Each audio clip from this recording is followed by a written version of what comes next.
यथा यथात्मा परिमृज्यते सौ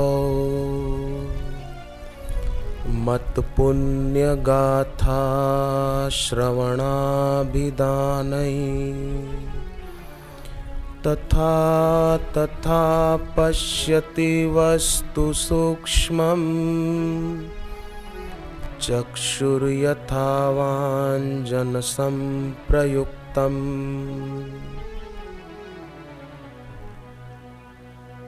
मल्लक्षणमिमं कायं लब्ध्वा मद्धर्मास्थितः आनन्दं परमात्मानं आत्मस्थं समुपैति माम्। ये दोनों श्लोक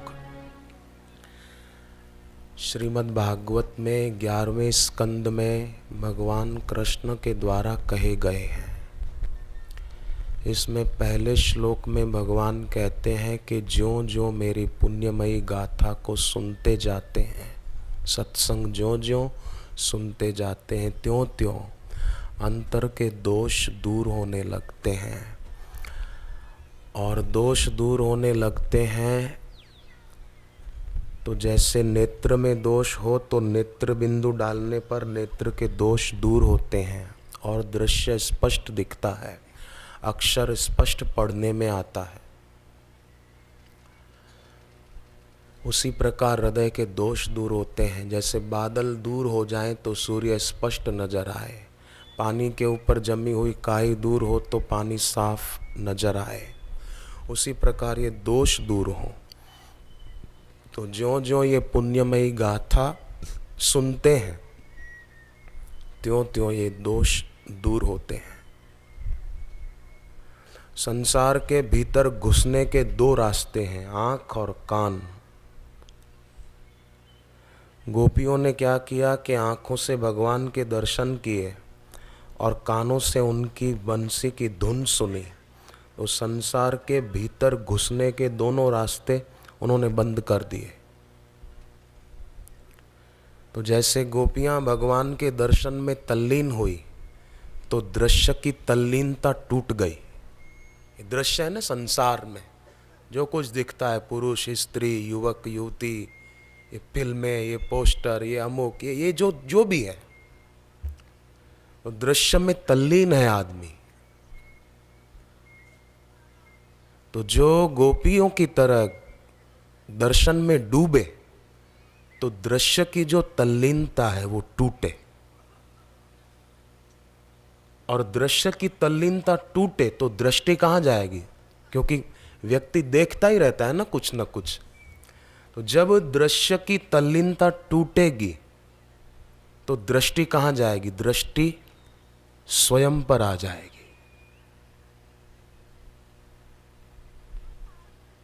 अरे भागवत में 5 गीत जो हैं उसमें एक में तो ऐसा वर्णन आता है कि गोपियां भगवान कृष्ण को कहती है चुप हो जाओ।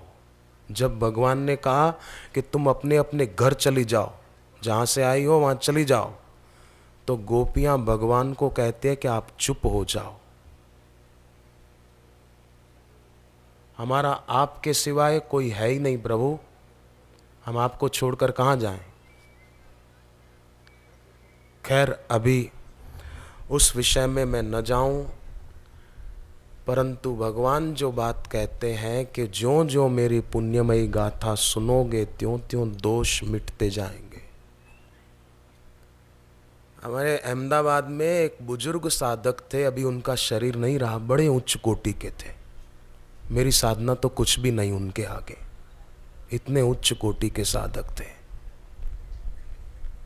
तो उनके साथ कभी कभी बातचीत होती थी ना, तो हम जितने भी भाई बैठे होते थे तो वो यही कहते थे, बस ज़्यादा कुछ न करो, अपने गुरु के चरणों में अपनी सात्विक श्रद्धा बढ़ाते रहो, बस। वो बार बार कहते थे। आत्मा राम जी उनका नाम था। वो बार बार कहते थे गुरु में सात्विक श्रद्धा बढ़ाओ, बस सात्विक श्रद्धा होगी तो गुरु में प्रेम होगा, न कि किसी वस्तु में, न कि किसी व्यक्ति में। और गुरु में सात्विक श्रद्धा हुई तो बस गुरु के वचनों में निष्ठा होगी और शिष्य को ज्ञान हो जाएगा। ऐसा वो बार बार कहते थे। तो ये जो भागवत में 5 गीत हैं, मुझे कभी कभी होता है कि अब कहीं कहीं उस पर ही बोलें ताकि हमारा भी प्रेम बढ़े भगवान में, भगवत तत्व प्राप्त गुरु में। देखो, हरि इच्छा भावी बलवाना। पर आजकल लोगों को शरीर के आराम की और स्वाद की जितनी जरूरत लगती है उतनी जरूरत भगवान की नहीं लगती है। यहाँ पास में मंदिर है एक माता जी का, है ना, इधर ही पास में। आप देखो अभी उधर कोई भीड़ नहीं है, शाम होने दो फिर देखो कितनी भीड़ होती है। मंदिर तो अभी भी है, पर क्यों कि अभी धूप है, गर्मी बहुत है। शाम को जरा मौसम ठंडा होने दो फिर मंदिर में चलेंगे दर्शन करने के लिए। जितनी शरीर की आराम की और स्वाद की जरूरत लगती है उतनी हुजूर भगवान की नहीं लगती हम लोगों को। सच्ची बात है, इसमें मैं भी आ गया, सब आ गए।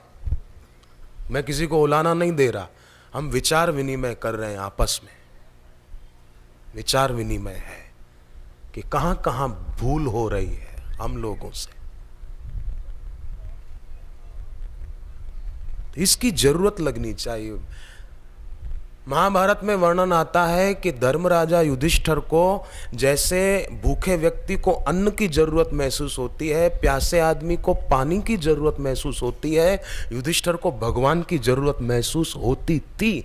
और यही कारण था कि जब 12 साल के लिए वन में गए तो भी युधिष्ठिर दुखी नहीं हुए, क्योंकि उनको वस्तुओं की आवश्यकता नहीं लगती थी, उनको भगवान की आवश्यकता लगती थी। और बहुत पते की बात है, कृपा करके ध्यान देना, सांसारिक प्रतिकूलता भक्ति में बाधक नहीं है। भक्ति में बाधक है अनुकूलता का सुख, बस ये भक्ति में बाधक है। अनुकूलता की चाह ये भक्ति में बाधक है, प्रतिकूलता बाधक नहीं। दुख बाधक नहीं है साधना में। अगर दुख बाधक होता तो भगवान देते क्यों?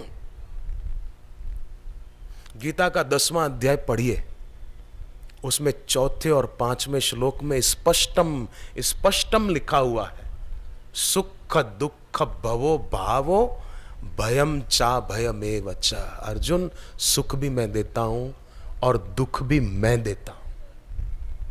तो दुख भक्ति में बाधक नहीं है, ध्यान रहे सदा।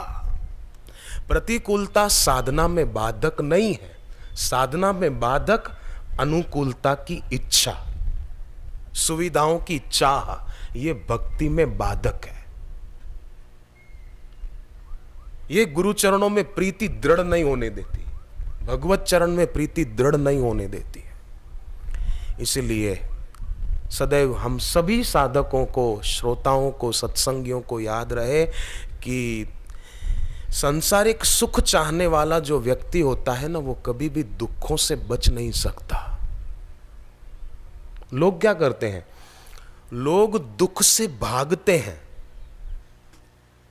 कहां भागते हैं? सुख के पीछे भागते हैं, तो दुख उनके पीछे भागता है कि तुम कहां जाओगे, तू जहां जहां रहेगा मेरा साया साथ होगा। तो लोग दुख से भागते हैं सुख के पीछे, तो दुख उनके पीछे पड़ा रहता है। पर जिसके दिल में सांसारिक सुख की चाह नहीं है, जिसके दिल में भक्ति जन्य सुख की चाह है, उसके दिल में कभी आह नहीं होती। आह ऐसा क्यों, ऐसा क्यों? आह नहीं होगी, वाह वाह होगी, वाहे गुरु वाहे गुरु वाहे गुरु वाहे गुरु वाहे गुरु, ये होगा, वाह गुरु वाह गुरु। आह नहीं होगी, आह गुरु नहीं, वाह गुरु। ये सिखों का मंत्र बड़ा प्यारा है, प्रेरणादायी है। इसका अर्थ अगर कोई हृदयंगम करे तो हमेशा आनंद में रहे, कभी उसके दिल से आह न हो, कैसी भी स्थिति आएगी तो वाह गुरु वाह गुरु वाहे गुरु वाहे गुरु, ऐसा होगा। तेरे फूलों से भी प्यार, तेरे कांटों से भी प्यार।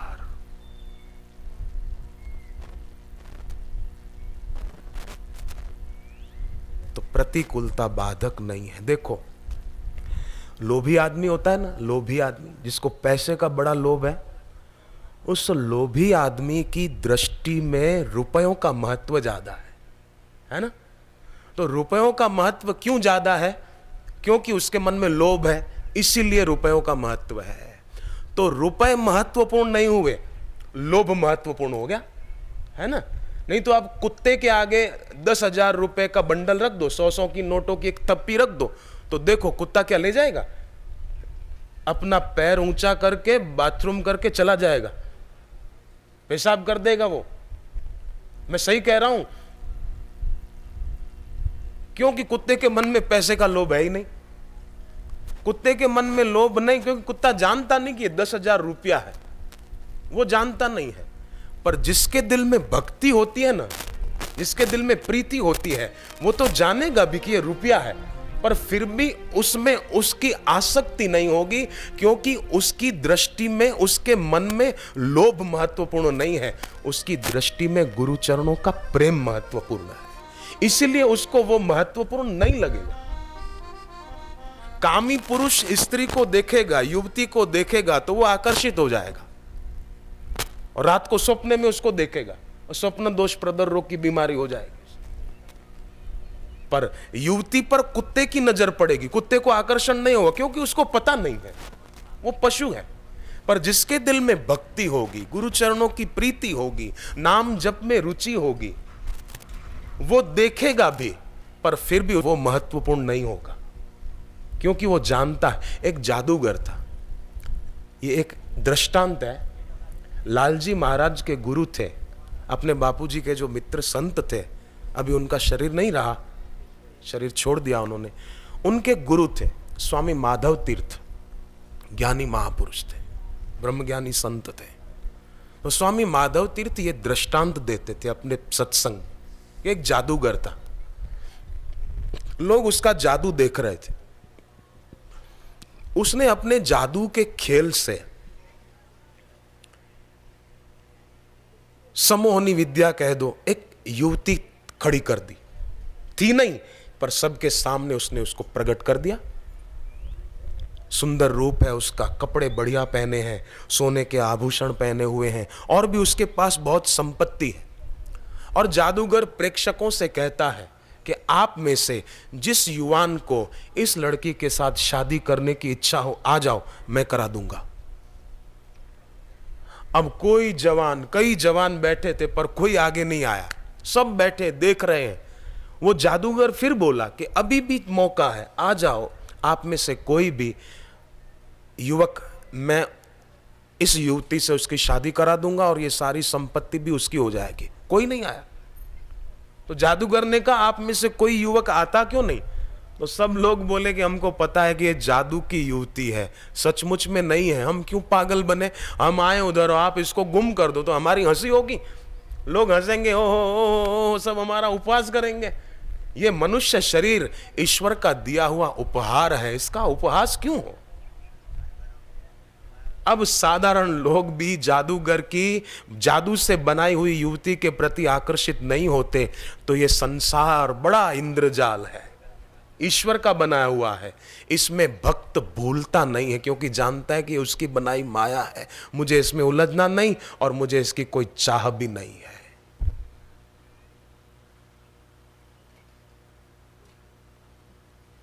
तो उसके मन में किसी के प्रति आसक्ति नहीं रहेगी। तो सबसे बड़ी बात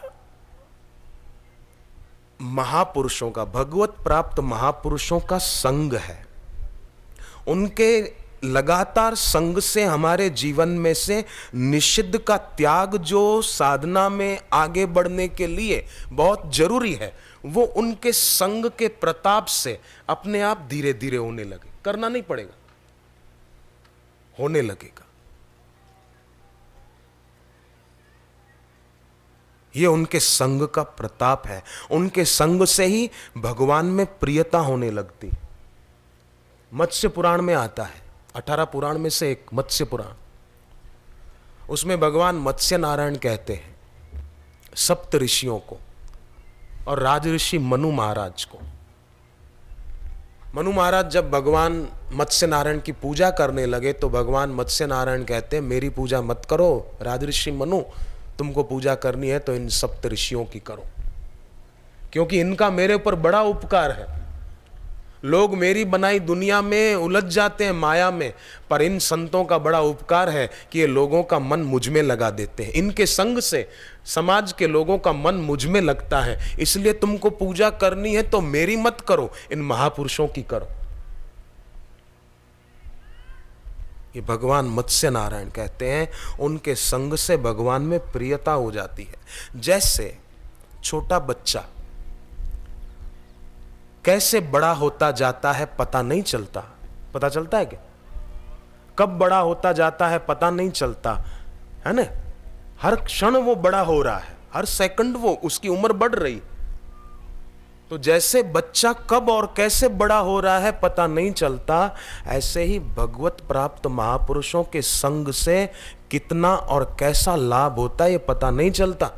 पर खास बात कि महत्व बुद्धि हो उनके प्रति, जितनी उनके प्रति महत्व बुद्धि होगी, आदर बुद्धि होगी।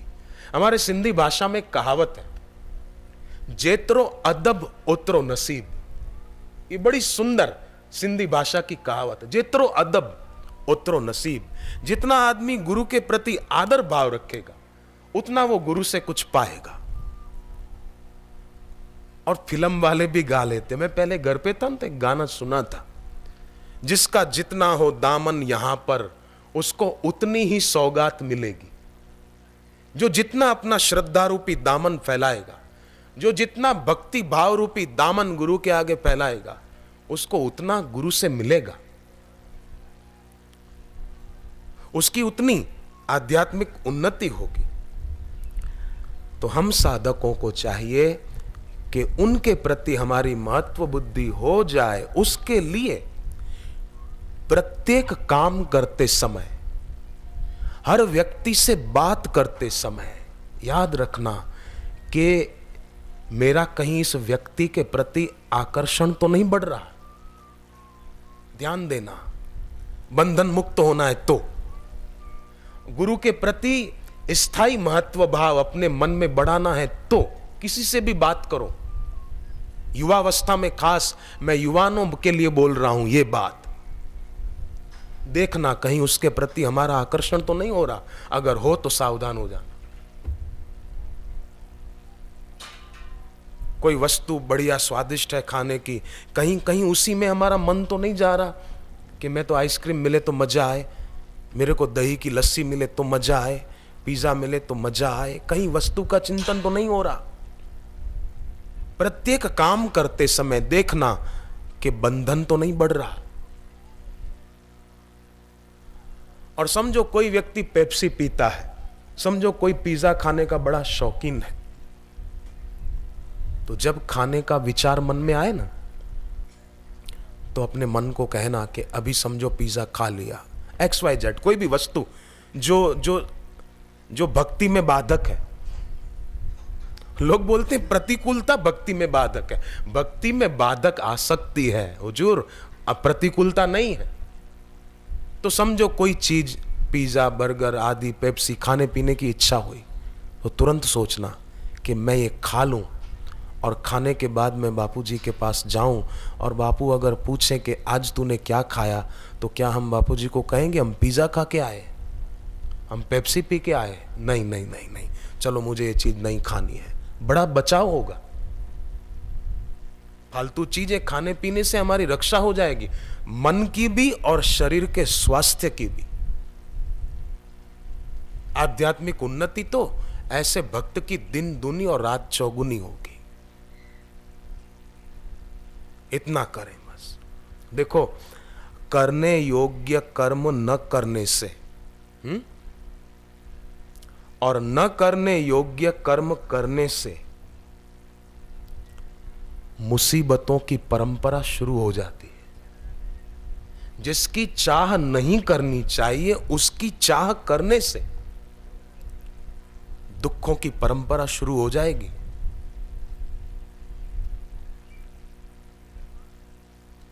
सीता जी ने अपने जीवन से शिक्षा दी है कि चाह नहीं करनी चाहिए थी। राम जी पास में बैठे थे पर कहा मुझे वो मृग ला कर दो, तो राम जी चले गए और फिर मुसीबतें आ गई। तो जो चाह नहीं रखनी चाहिए मन में, वो चाह रखने से, वो इच्छा रखने से दुख आएगा ही, बिना बुलाए आएगा। क्योंकि हमने चाह गलत की है, हमने इच्छा गलत की है, तो दुख क्यों नहीं आएगा? हम चाहते हैं अगर कि मृत्यु का दुख ना हो। मैंने एक संत से सुना कि समय के पहले ही कौन बच्चे जन्म जाते हैं, मतलब उनका जन्म हो जाता है 9.5 महीने के पहले ही, 7 महीने में कोई बच्चा उसका जन्म हो गया। ऐसा भी हम सुनते हैं, 7-8 महीने हुए और प्रसूति हो गई, बच्चे का जन्म हो गया। तो समय से पहले कौन जन्म ले लेते हैं जल्दी? कि जिनको पूर्व जन्म में मरते समय पीड़ा हो रही थी और जीने की वासना थी, वो फिर जल्दी आ जाते। ऐसा उन संत ने कहा, उनको जल्दी, बस मैं जन्म लूं। और फिर जन्मने के बाद भी ईश्वर के रास्ते नहीं चलेंगे बस, तो फिर भी संसार की हाय हाय लगी रहेगी। पैसा मेरा परमेश्वर, पत्नी मेरी गुरु, बच्चे मेरे शालिग्राम, पूजा किसकी करूं, बस ये। चाय पिए मत, सुबह उठे लाओ चाय, चाय लाओ, चाय चाय। अमेरिका के अटलांटा में सत्संग था। एक बहन अपने पति के साथ मेरे निवास पर आई और मुझे कहा कि मैंने चाय छोड़ दी है, 4 साल हो गए, 4 साल। मैंने कहा धन्यवाद, थैंक्स अ लॉट, आपने चाय छोड़ दी, 4 साल हो गए, बहुत अच्छा। वो बोली पर तब से मैं कॉफी पीती हूं। चाय छोड़ दी है, बड़े गर्व से कह रही थी, मैं तब से कॉफी पीती हूं। मैंने कहा बहन जी, चाय और कॉफी आपस में बहने हैं सगी, चाय पियो कि कॉफी पियो, घाटा तो होगा।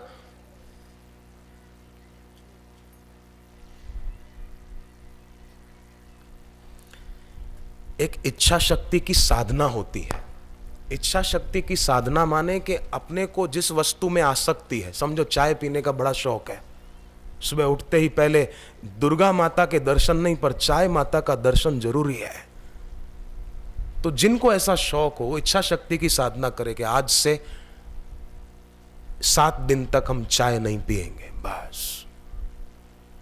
फिर अगले 7 दिन अब नहीं पिएंगे, अब 15 दिन नहीं पिएंगे, ऐसा इच्छा शक्ति की साधना।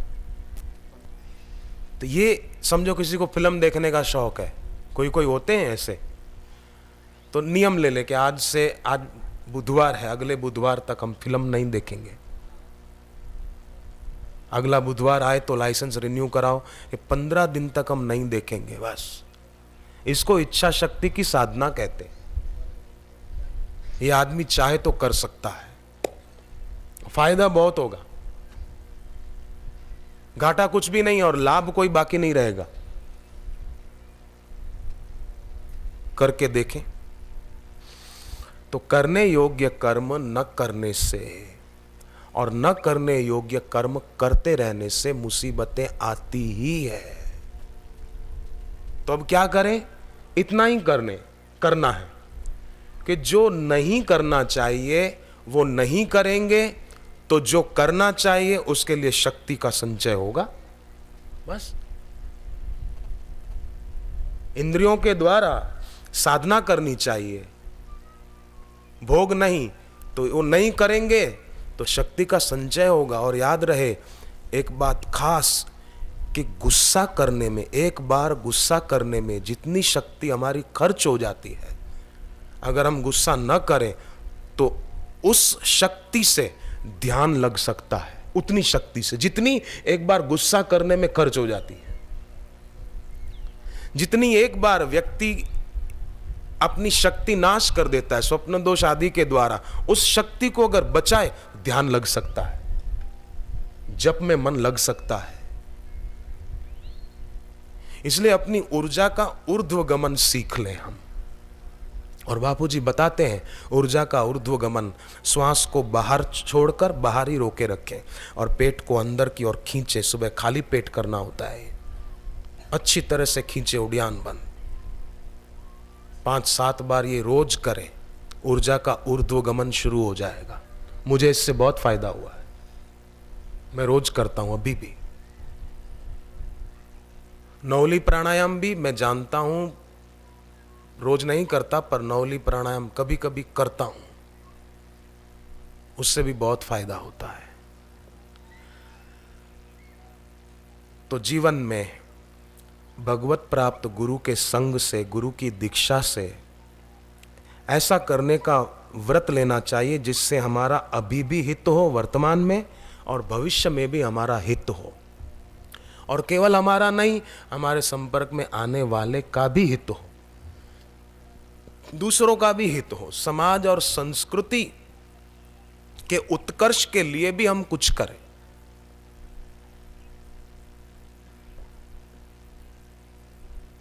केवल मनोरंजन के लिए ही न करें, चलो घूमने चलते हैं, चलो जरा बाजार में घूम फिर कर आते हैं, चलो जरा होटल में आज खाएंगे। जन्मदिन, कई लोग जन्मदिन आते हैं तो होटल में जाकर खाते हैं, रोज घर पे खाते थे, जन्मदिन पर होटल में गए।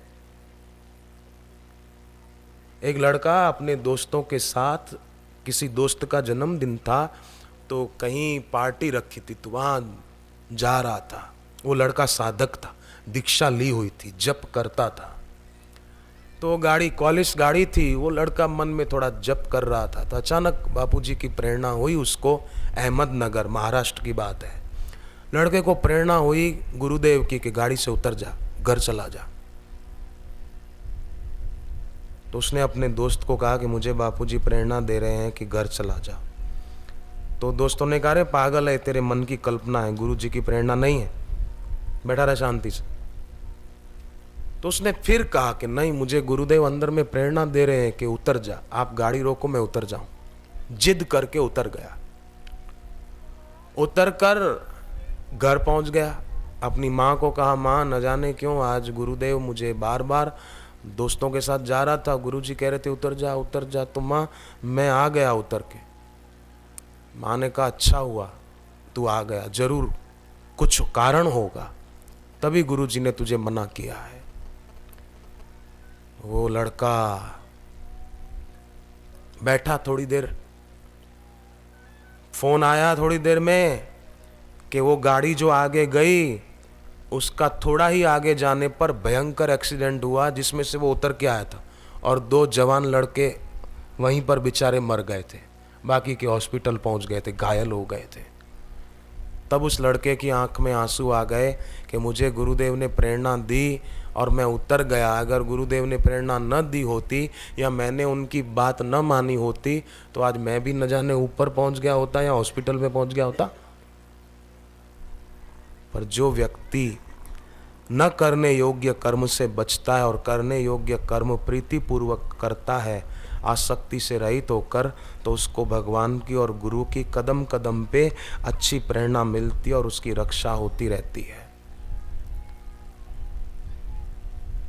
और बहुत बहुत उन्नत होता है। इसीलिए ऐसा करना चाहिए कि हमारा अभी भी हित हो और भविष्य में भी हित हो, न दूसरों को दुख दें न खुद दुखी हों।